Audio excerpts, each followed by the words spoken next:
טוב, היי לכולם, אלה הילדים שלי, בר, לא, אלה הילדים שלי שי ובר, תכף הם יעזרו לי להדגים איך משחקים, אבל אני רגע בכלל רוצה להסביר מה ההיגיון של המשחק 3 בשורה או 4 בשורה, אם לילדים שלכם יש יותר סבלנות, ולמה בכלל צריך אותו, מה הקטע. אז הרעיון של המשחק זה בעצם לעזור לילדים שלנו ללמוד את האותיות. יש 3 דברים שילדים צריכים להכיר באותיות.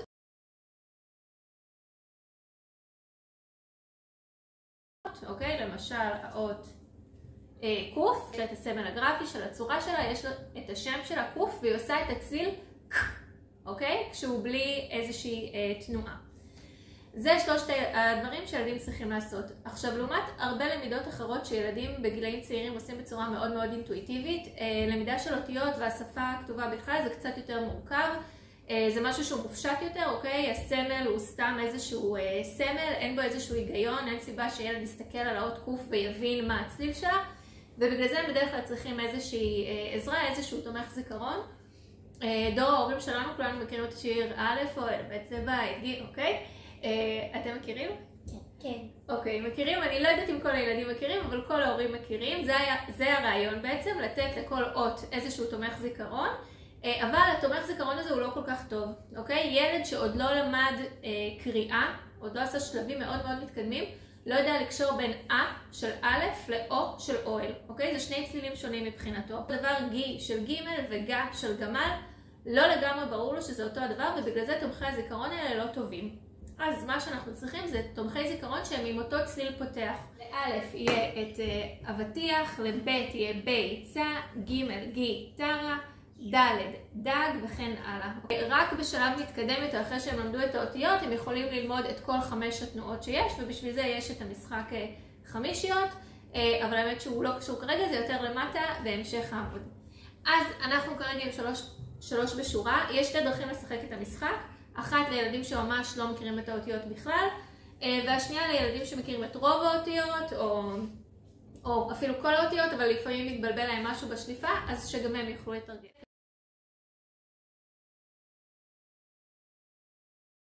זה אני שולפת קלף, אני האמא, אוקיי? נשחק שי, נגיד שאתה לא יודע אותיות בכלל, בסדר? אני רוצה להדגים, אני שולפת קלף, אני רואה שיוצא לי קוביות, ואני מחפשת את זה ויזואלית לגמרי, איפה יש צבע אדום, אוקיי? אני אעבור עד שאני אמצא אדום, מעולה. אז א' זה אדום, אבל אני רואה שהצורה של א' ושל קוף היא לא אותו הדבר, אני אעבור לאדום הבא, עד שאני אגיע לקוף, וזה יצא טוב. אני, אמא, אומרת הילד שלי, מצאתי את האות קוף, אוקיי? זאת האות קוף, היא עושה את הצליל ק, אוקיי? אחרי זה שי ייקח, הייתם רואים להיות בלוח השני, שי יוציא לעצמו קלף, גם יסתכל, הוא עוד לא צריך לדעת שום דבר, רק ויזואלית לעשות את ההתאמה, זה משהו שילדים גם בגילאים מאוד צעירים יכולים לעשות, אוקיי? וככה כל תור משחקים עד שיוצרים 3 ברצף או 4 ברצף, מה שאתם רוצים.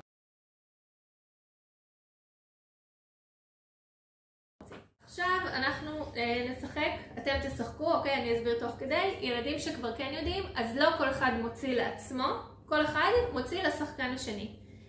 אז בואי תתחילי. כן? קוביות. יפה, היא אומרת את המילה, את הציור, והוא צריך להגיד באיזה אות זה מתחיל. קוף. אז הוא קיבל את הקלף. יפה. יו-יו. יוד. יוד, יפה. אמורים להגיד יוד, ובגלל זה זה יו-יו, אבל בסדר, איך שהילדים שלכם הכירו את זה, זה בסדר. היא אמרה את האות, אז היא קיבלה את הקלף. מעולה. עכשיו יצא לה ג'וקר. את הג'וקר הזה יש 2 מקומות שהיא יכולה למקם. תבחרי איפה את ממקמת.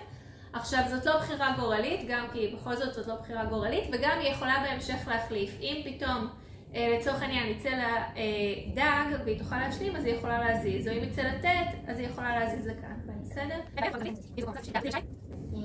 אבטיח. א', מצוין. אם זה ילדים שבכל זאת עדיין לא מכירים, אז אני גם קצת אדגיש את הצליל. שנייה. רגע, אני אדגיש את הצליל. זה יהיה אבטיח, אוקיי? אם זה חבל זה יהיה חבל, אוקיי? אני אדגיש את הצליל הפותח בשביל שהילד זה יתחיל להזכיר לו. אז מה יצא, יו-יו? כן. יפה, יצא. אוקיי, לבר כבר יש יו-יו, מעולה. אז שי לוקח את הקלף, הוא קיבל את התור שלה. ועכשיו היא מוציאה לו קלף. הם ממשיכים ככה כמה שהם רוצים, יכולים רק להגיד מראש, עושים 3 ברצף, עושים 4 כרטיסים ברצף, כמה רוצים לעשות, אוקיי? לאורך, לרוחב, באלכסון, איך שרוצים זה עובד טוב. ילדים עם עודף מוטיבציה מוזמנים לעשות את זה, ממש להשלים את כל הלוח. אחרי שהם כבר יודעים, אפשר להשתמש בקלפים בלי הנחות ולעשות מהם משחק זיכרון. אפשר גם להשתמש בלוחות האלה, זה בעצם לוחות שהם מחיקים. אפשר לכתוב, לעבור בטוש מחיק על האותיות כדי לתרגל קודם כל את פעולת הכתיבה עצמה שמצריכה שרירי כף יד מסוימים. אז גם לתרגל את זה, וככה עוד דרך שהמוח זוכר את מה שהיד עושה. ויש את הצד הזה שבו בעצם מופיעים כבר כל תומכי הזיכרון, אוקיי? והוא יכול לשמש כפלייסמנט לחשיפה אגבית בזמן הארוחה, פשוט יושבים את זה וזה נמצא. אז יש פה כמה שימושים שאפשר לעשות עם כל המשחק של 3 בשורה. נראה לי שסיימנו. יש משהו ששכחנו? שכחתי? שזה משחק מאוד מאוד כיף, מביתי הלא משוחדת והמתוקה. זהו, תגידו ביי. ביי, בהצלחה. בהצלחה. סיימנו.